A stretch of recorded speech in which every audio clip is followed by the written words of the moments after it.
Colonel Eleanor Hayes had faced combat zones and military tribunals, but nothing could have prepared her for the casual cruelty or racist cop who underestimated exactly who he was messing with.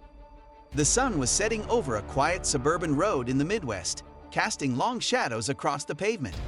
The air was thick with humidity, and cicadas chirped rhythmically in the background. A black woman sat behind the wheel of her sleek sedan, windows slightly rolled down to let in a breeze as she drove home after a long day at work. Her name was Colonel Eleanor Hayes, an accomplished military officer who had served her country for over 2 decades.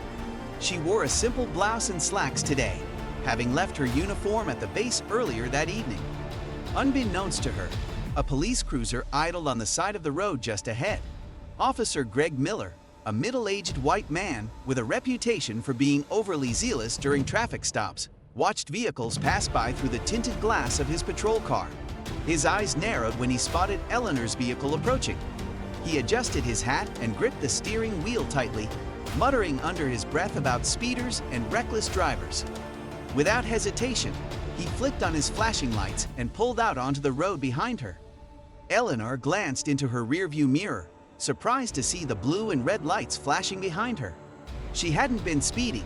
She always drove cautiously, especially since becoming a mother. But she obediently signaled and pulled over to the shoulder. As she rolled down her window fully, she could feel her heart rate quicken. This wasn't her first encounter with law enforcement, but every interaction carried an unspoken weight, one shaped by years of navigating systemic biases and racial profiling. Officer Miller approached the driver's side of the car, his hand resting casually on the grip of his holstered firearm. His demeanor was brusque, almost dismissive, as he leaned toward the open window. "License and registration," he barked, not bothering to introduce himself or explain why he'd pulled her over. Eleanor took a deep breath, reminding herself to remain calm and composed. She reached slowly into her purse for her wallet, careful to avoid any sudden movements that might escalate the situation. "Of course, officer," she said politely, pulling out her driver's license and handing it over along with her vehicle registration. Miller barely glanced at the documents before making a derisive comment. "You were going pretty fast back there, ma'am. Do you even know how fast you were going?" His tone dripped with condescension, and there was something in his voice, a mix of arrogance and thinly veiled hostility, that made Eleanor's stomach tighten. The air between Eleanor Hayes and Officer Greg Miller grew thick with hostility as the traffic stop escalated into a tense standoff. What began as a routine interaction, albeit one tinged with underlying prejudice, quickly devolved into something far more sinister. The exchange was no longer about whether or not Eleanor had been speeding. It became an exercise in power dynamics, where Miller's implicit biases collided head-on with Eleanor's resolve to assert her dignity. When Miller returned to his cruiser after issuing his initial demand for license and registration, Eleanor felt a familiar knot form in her stomach. She'd been here before, pulled over without cause, scrutinized under the guise of routine procedure, and subjected to thinly veiled disrespect rooted in racial profiling. Each time, she reminded herself that reacting emotionally would only make things worse. So instead of allowing frustration to boil over, she focused on staying composed, keeping her breathing steady, and mentally preparing for whatever came next. Miller, meanwhile, sat in his patrol car reviewing Eleanor's information. His demeanor shifted noticeably during this brief interlude. At first glance, he seemed disinterested, flipping through paperwork with an air of indifference. But beneath the surface, resentment brewed. He couldn't shake the feeling that Eleanor wasn't showing him the deference he believed he deserved. Her calm responses and refusal to cower before his authority irked him. To Miller, this wasn't just a traffic stop, it was a test of dominance, and Eleanor's quiet confidence threatened to undermine his sense of control. Returning to her vehicle, Miller's tone had hardened. Gone was any pretense of professionalism. Instead, he leaned aggressively against the doorframe, his voice dripping with condescension. "So, Miss Hayes," he began, deliberately emphasizing her surname in a way that felt almost mocking, "you're telling me you weren't speeding? Because my radar says otherwise." Eleanor met his gaze squarely, refusing to let his dismissive attitude rattle her. "I assure you, officer, I was driving within the speed limit," she replied firmly, her voice unwavering despite the mounting tension. There was a deliberate precision in her words, a calculated effort to maintain composure while asserting her truth. She knew better than to raise her voice or show anger. Doing so might give Miller an excuse to escalate the situation further. Instead, she chose clarity and restraint, hoping reason would prevail. But Miller wasn't interested in reason. To him, Eleanor's calm demeanor was infuriating. It challenged his assumptions about how someone like her, a black woman, should behave when confronted by law enforcement. In his mind, she should have been apologetic, submissive, perhaps even fearful. Yet here she was, meeting his accusations with poise and logic, refusing to play the role he had unconsciously assigned her. This defiance unnerved him, prompting him to double down on his aggression. "Well, we'll see about that," Miller snapped, stepping back from the car with an exaggerated sigh. As he walked away, he muttered audibly enough for Eleanor to hear, "Always got some excuse." The comment stung, not because it surprised her, but because it confirmed what she already knew. This wasn't really about her alleged speeding. It was about power, bias, and the deeply ingrained belief that people who looked like her were inherently suspicious or guilty until proven otherwise. Inside the car, Eleanor clenched her fists briefly before releasing them, focusing on controlling her emotions. She reminded herself that reacting impulsively wouldn't solve anything. Instead, she took stock of the situation. The officer's body language, his tone, and his choice of words all pointed to a disturbing pattern of behavior, one she had encountered too many times before. This wasn't personal, it was systemic. And while she couldn't change the entire system in this moment, she could choose how she responded. Minutes ticked by agonizingly slowly as Miller ran her information through his database. Eleanor used the time to reflect on the absurdity of the situation. Here she was, a decorated U.S. Army colonel with years of service to her country, being treated like a criminal simply because of the color of her skin. The irony wasn't lost on her. She thought about the countless stories she'd heard from friends, family members, and colleagues who had endured similar indignities. Some had walked away shaken but unharmed. Others hadn't been so lucky. Every encounter carried risks, and every outcome depended largely on factors beyond her control. Finally, Miller returned, his expression darker than before. He held her documents loosely in one hand, as though they were evidence of some wrongdoing rather than standard identification. "So, Ms. Hayes," he said again, drawing out her name with exaggerated emphasis, "you're telling me you weren't speeding. You're saying my equipment is wrong." Eleanor straightened slightly in her seat, her posture radiating quiet strength. "Officer Miller," she said evenly, "I understand you have a job to do, and I respect that. However, I also have rights. If your radar suggests I was speeding, then perhaps there's been a malfunction. I can provide proof from my GPS device if necessary. It tracks my speed automatically." Miller's jaw tightened at her suggestion. He didn't appreciate being questioned, particularly not by someone he viewed as inferior. To him, Eleanor's offer of evidence wasn't cooperation, it was insubordination. He bristled visibly, taking a step closer to the car, as if proximity alone could intimidate her into submission. "Oh, so now you're calling me a liar?" He shot back, his voice rising sharply. "Maybe you think you're above the rules because of who you are." The accusation hung in the air like a challenge. Eleanor recognized it for what it was, an attempt to provoke her into losing her temper. But she refused to take the bait. Instead, she leaned forward slightly, her eyes locking onto his with an intensity that made him pause. "I'm not calling you anything, officer," she said coolly. "I'm simply pointing out that mistakes happen. If your equipment is faulty, then that's a matter for you to address, not me." Her response threw Miller off balance. He hadn't expected such composure in the face of his aggression. Most people in Eleanor's position would have either backed down or lashed out by now. But she remained steadfast, refusing to yield to his attempts at intimidation. For a fleeting moment, doubt flickered across his face. Was he wrong about her? Had he misjudged the situation entirely? Before he could dwell on those questions, however, his pride reasserted itself. No way was he going to admit fault, not to her, not to anyone. Instead, he doubled down on his accusations, his voice growing louder and more accusatory. "You know what? People like you always have some excuse," he spat, leaning farther into the car. Maybe if you spent less time trying to talk your way out of trouble and more time following the law, we wouldn't be having this conversation. The comment struck a nerve, but Eleanor forced herself to remain calm. She understood the psychology behind his words, the need to assert dominance, to reinforce stereotypes, to justify his actions to himself. Still, it hurt to hear them spoken aloud, especially knowing they stemmed from ignorance rather than fact. She took a deep breath, silently counting to 3 before responding. "Officer Miller," she said finally, her voice low but firm, "I've done nothing wrong tonight. If you continue to treat me this way, you'll regret it." For a split second, Miller hesitated. There was something in her tone, a steely resolve that hinted at consequences beyond his understanding. But pride and prejudice clouded his judgment, preventing him from seeing the bigger picture.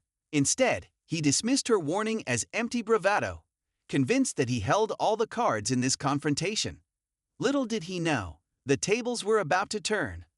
The moment of truth arrived with an undeniable weight, shifting the dynamics of the confrontation in ways neither Eleanor Hayes nor Officer Greg Miller could have anticipated.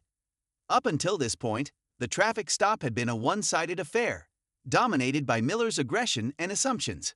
But now, Eleanor decided it was time to level the playing field, not through anger or defiance, but through the sheer force of her identity and accomplishments. This was not about ego. It was about asserting her worth and dismantling the stereotypes that had fueled Miller's behavior from the start. Eleanor took a deep breath, steadying herself for what came next. She unbuckled her seatbelt deliberately, ensuring her movements were slow and non-threatening so as not to provoke further hostility.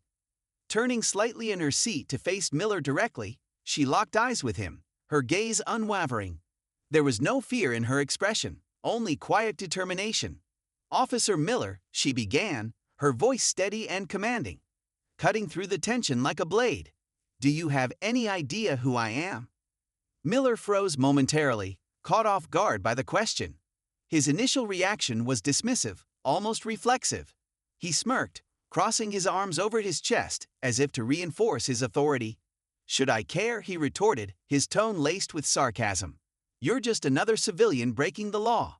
The words hung in the air between them, heavy with condescension and arrogance. But Eleanor wasn't deterred. She reached into her glove compartment with measured precision, retrieving a small leather case. It was worn but well maintained, bearing faint scratches from years of use, a testament to her dedication and service. Opening it carefully, she revealed the gleaming insignia of a U.S. Army colonel's badge. The golden emblem caught the dim light of the dashboard, reflecting a quiet pride that spoke volumes without uttering a word. Holding it up where Miller could see it clearly, she said firmly, "Colonel Eleanor Hayes, United States Army. I've dedicated my life to serving this nation, including training soldiers like yourself in proper conduct and discipline." For a split second, time seemed to stand still. Miller's smug expression faltered, replaced by shock and disbelief. His eyes darted between the badge and Eleanor's face, struggling to reconcile the image of the composed woman before him with the rank and stature implied by her credentials. The realization hit him like a freight train. He hadn't just misjudged her, he had disrespected a high-ranking military official. Worse yet, his actions could be interpreted as insubordination, potentially jeopardizing his career. The gravity of the situation became painfully clear to Miller. Here he was, a mid-level officer whose primary duty was to uphold the law and protect citizens, behaving in a manner entirely contrary to those principles. Not only had he allowed racial bias to cloud his judgment, but he had also treated someone who embodied leadership, honor, and patriotism with disdain. The irony was staggering, and it left him reeling. As the reality sunk in, Miller's demeanor shifted dramatically. Gone was the bravado and hostility that had defined his earlier interactions. In their place emerged uncertainty and panic. He stammered, fumbling for words as he tried to salvage the rapidly deteriorating situation. "Ma'am, I didn't realize." His voice trailed off, weak and unconvincing, betraying his discomfort. Eleanor, however, remained unfazed. She leaned back slightly in her seat, allowing the weight of the moment to settle fully. Her posture radiated calm authority, a stark contrast to Miller's flustered state. "That's precisely the problem, officer," she said, her tone sharp yet controlled. "You assume things about me based on stereotypes rather than facts. That kind of behavior isn't just unprofessional, it's dangerous." Her words landed with precision, striking at the heart of the issue. This wasn't merely about one misguided traffic stop, it was symptomatic of a larger systemic problem. Eleanor knew all too well how such biases played out in countless encounters every day across the country. For many Black Americans, these moments weren't isolated incidents. They were part of a pattern of discrimination and marginalization that eroded trust in institutions meant to serve and protect. And while she couldn't single-handedly dismantle centuries of prejudice, she could hold Miller accountable in this specific instance, forcing him to confront the consequences of his actions. Miller, now visibly shaken, scrambled to mitigate the damage. "Look, Colonel Hayes, I apologize if there was any misunderstanding here," he said hastily, his words tumbling out in a rushed attempt to placate her. "Maybe my equipment malfunctioned. Let me just..." He trailed off, reaching for his ticket book, as though writing her a citation might somehow restore order to the chaos he created. But even as he fumbled with the paperwork, it was evident that he had no idea how to proceed. Every move he made seemed clumsy and ill-conceived, underscoring just how far he had miscalculated. "There won't be a ticket tonight, Officer Miller," Eleanor interjected sharply, her voice cutting through his rambling apology like a knife. Her decision wasn't born out of leniency. It was a calculated choice to assert her power and demand accountability. By refusing to accept his half-hearted attempts at reconciliation, she signaled that his behavior would not go unchecked. "But I expect you to reflect on your actions and consider how they impact people's lives," she continued, her tone firm but measured. "Next time, try treating everyone with the respect they deserve, not based on their appearance, but as human beings." The words struck a nerve, forcing Miller to confront the uncomfortable truth of his misconduct. He nodded awkwardly, unable to meet her gaze. "Yes, ma'am." "Thank you, ma'am," he muttered, backing away from the car with palpable relief. Without another word, he retreated to his cruiser, leaving Eleanor alone on the side of the road. As Miller drove off, Eleanor exhaled deeply, releasing the tension that had built throughout the encounter. The victory felt hollow, tainted by the knowledge that this was just one battle in a much larger war. Still, she allowed herself a small measure of satisfaction. In revealing her identity, she hadn't sought revenge or vindication. She had aimed to educate, to challenge preconceived notions, and to remind both herself and Miller of the values they were supposed to uphold. The badge in her hand was more than a symbol of rank. It represented decades of sacrifice, resilience, and commitment to a cause greater than herself.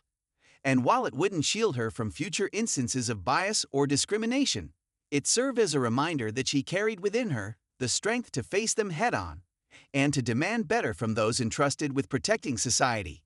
As the confrontation reached its crescendo, the tension between Eleanor Hayes and Officer Greg Miller came to a head, transforming what had been a tense standoff into a moment of reckoning. This phase of their encounter was marked not only by the unraveling of Miller's authority, but also by Eleanor's unwavering resolve to hold him accountable for his actions. It was in this pivotal exchange that themes of power, accountability, and systemic bias converged, culminating in a resolution that left both parties profoundly affected, but in vastly different ways. When Miller retreated to his cruiser after being confronted with Eleanor's military credentials, the air around them seemed to shift palpably. For Eleanor, the brief silence was a chance to regroup and process everything that had transpired. She remained seated calmly in her car, her hands resting on the steering wheel as she took slow, deliberate breaths. Though outwardly composed, her mind raced with thoughts about the broader implications of the encounter. This wasn't just about her personal experience, it was emblematic of a much larger issue plaguing society. Racial profiling, implicit biases, and abuses of power were all too common in interactions like these, and while she had managed to assert herself effectively this time, countless others might not be so fortunate. Meanwhile, inside his patrol car, Miller wrestled with a storm of emotions. The realization that he had pulled over and disrespected a U.S. Army colonel weighed heavily on him. His initial reaction was denial. Surely, there must have been some mistake. But as he replayed the events in his mind, the condescending tone, The dismissive remarks, the outright hostility. He couldn't escape the truth. He had acted out of prejudice, allowing his assumptions about Eleanor's identity to override basic professionalism. The irony of it gnawed at him. Here he was, sworn to uphold justice and protect citizens, yet he had violated those very principles in one reckless act of bias. Miller knew he had two options. He could double down on his behavior, insisting that his actions were justified despite the evidence to the contrary. Or he could admit fault, apologize sincerely, and attempt to salvage whatever scraps of dignity remained. Pride warred with pragmatism within him. Admitting wrongdoing carried significant risks, not least of which was damaging his reputation or facing disciplinary action from his superiors. Yet continuing to deny reality would likely make matters worse, especially given Eleanor's rank and the potential consequences of crossing someone in her position. Ultimately, self-preservation won out. Miller stepped out of his cruiser once more, though this time his demeanor was markedly different. Gone was the brash confidence and aggressive posture. Instead, he approached Eleanor's vehicle with hesitant steps, his shoulders slumped and his expression uneasy. As he leaned toward the open window, his voice lacked its earlier edge. "Colonel Hayes," he began haltingly, I want to apologize. I didn't realize who you were when I pulled you over. There may have been a misunderstanding." Eleanor regarded him coolly, her expression betraying neither satisfaction nor anger. She had seen this kind of apology before, a feeble attempt to mitigate damage rather than genuinely acknowledge wrongdoing. Still, she recognized the importance of holding him accountable in this moment. If nothing else, it was an opportunity to educate him about the impact of his actions. "Officer Miller," she said evenly, "an apology isn't enough if you don't understand why it's necessary. You stopped me because of assumptions. Assumptions based on my appearance, not on any actual evidence of wrongdoing. That's racial profiling, plain and simple." Her words landed like a blow, forcing Miller to confront the uncomfortable reality of his behavior. He opened his mouth to respond, then closed it again, struggling to find the right thing to say. Finally, he settled on a weak concession. "You're right, ma'am. I shouldn't have jumped to conclusions. I'll do better moving forward." While his admission was far from perfect, Eleanor acknowledged it as a step in the right direction. She chose not to belabor the point, knowing that true change wouldn't come overnight. Instead, she focused on leaving him with a final message, one that might resonate beyond this specific incident. "I appreciate your willingness to reflect, officer," she said, her tone firm but measured. "But remember, this isn't just about me. Every day, people of color face situations like this, where they're judged not by their character but by stereotypes. Your job is to protect and serve everyone equally, regardless of race, gender, or background. Don't let bias dictate how you treat people." The weight of her words hung in the air between them, punctuated by the faint hum of cicadas in the distance. Miller nodded slowly, unable to meet her gaze directly. "Yes, ma'am," he murmured, his voice barely audible. "Thank you, ma'am." With that, he turned and walked back to his cruiser, his movements stiff and mechanical, as though operating on autopilot. As Miller drove away, Eleanor allowed herself a moment of reflection. The encounter had drained her emotionally, reminding her of the exhausting burden of navigating a world where even her achievements couldn't shield her from discrimination. Yet, amidst the frustration, there was also a sense of empowerment. By standing firm and revealing her identity, she had forced Miller to confront his biases and consider the ripple effects of his actions. While it was unlikely that one conversation would completely transform his perspective, it planted a seed of awareness that might grow over time. Pulling back onto the road, Eleanor felt a mix of emotions swirling within her. Anger, sadness, pride, and determination all vied for dominance, each representing a facet of her experience. She thought about her children waiting for her at home and the conversations she would need to have with them about racism and resilience. These discussions were never easy, but they were essential. In a world where injustice persisted, teaching the next generation to navigate adversity while maintaining their integrity was a responsibility Eleanor took seriously. As she drove, the fading sunlight painted the horizon in hues of orange and pink, casting long shadows across the landscape. Despite the day's challenges, Eleanor found solace in the beauty of the evening. Nature, indifferent to human struggles, offered a reminder of life's continuity and the possibility of renewal. She resolved to channel her energy into advocacy, using her platform to speak out against systemic inequalities and support initiatives aimed at reforming policing practices. Every story mattered, and hers was no exception. By sharing her experiences, she hoped to inspire others to demand accountability and push for meaningful change. By the time Eleanor arrived home, her composure had returned fully. Stepping out of her car, she paused briefly to take in the quiet serenity of her neighborhood. The house lights glowed warmly in the twilight, a comforting contrast to the harshness of the evening's events. Inside, her children greeted her with hugs and laughter, momentarily banishing the lingering tension. As she tucked them into bed later that night, Eleanor reminded herself why she continued to fight. For them, for future generations, and for a world where no one would ever have to prove their worth simply because of the color of their skin. In the end, the resolution of the confrontation between Eleanor Hayes and Officer Greg Miller was imperfect but significant. For Miller, it served as a wake-up call, a stark reminder of the dangers of unchecked bias and the importance of treating every individual with respect and fairness. For Eleanor, it reinforced her commitment to challenging systemic injustices and advocating for a more equitable society. Though the scars of the encounter would remain, they were reminders not of defeat, but of resilience, a testament to the enduring strength required to confront prejudice and strive for change. The aftermath of the confrontation between Eleanor Hayes and Officer Greg Miller lingered in her mind long after the flashing lights of his cruiser disappeared into the distance. As she drove home, the adrenaline that had fueled her during the tense exchange began to ebb, leaving behind a complex mix of emotions: frustration, exhaustion, pride, and determination.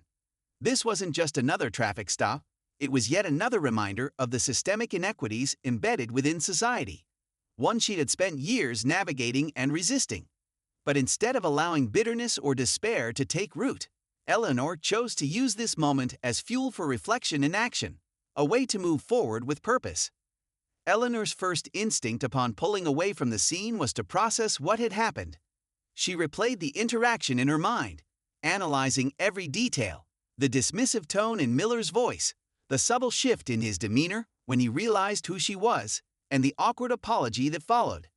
Each element of the encounter underscored the insidious nature of racial bias and how deeply ingrained it remained in institutions like law enforcement. She thought about how quickly Miller had resorted to intimidation tactics, assuming she would be intimidated by his authority.